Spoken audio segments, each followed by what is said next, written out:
আজও হাকিমপুর চেকপোস্টে 52 জন বাংলাদেশি অনুপ্রবেশকারী জড়ো হয়েছে। রাজ্যপালের সফরের পর সীমান্তে নড়াচড়া বাড়ল। হাকিমপুরে ফের চেকপোস্টে আজ সকাল থেকে জড়ো হয়েছেন 52 জন অবৈধ বাংলাদেশি অনুপ্রবেশকারী।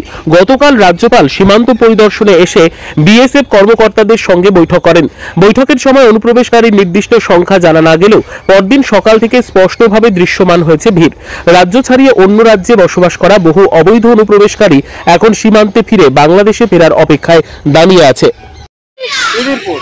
কত বছর আগে আসছিলে? 3-4 বছর হয়ে গেল। এই ভিতরে গিয়েছিলে তো কি বিএসএফ কি বললো? বললো ওখানে বসো, তোমার পরে গাড়িতে নিয়ে যাও। বার করে দিল আবার? কতজন গিয়েছিলে ভিতরে? এই তো 28-30 জন হবে। তোমরা এই বাংলাদেশ থেকে কোন বাটা দিয়ে আসছিলে? ওটা বলতে পারবো না। এই দালাল মারফত? লোকজনের সঙ্গে চলে যাচ্ছিলাম, কি করে তখন বুঝতাম। এই বাংলাদেশের বাড়ি কোথায়? আমাদের নড়াইল জেলা। এদিকে থাকতে কোথায়? খিদেরপুর। কত বছর ধরে আসো? 3-4 বছর। কোনো কাগজপত্র কিছু করতে পারোনি? কিছু করতে পারিনি। এসআইআর এর কারণে চলে যাচ্ছ? এখন এসআইআর এর কারণে চলে যাচ্ছে। তোমার নাম কি? মোহাম্মদ আহাদ মোল্লা।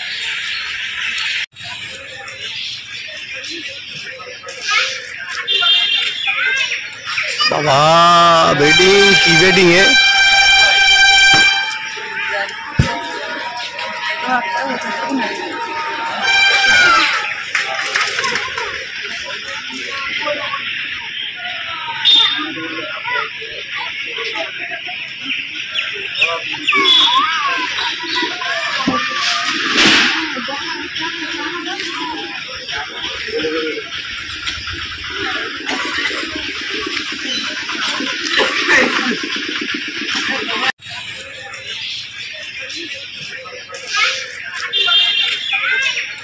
বাবা বেডিং কি বেডিং এ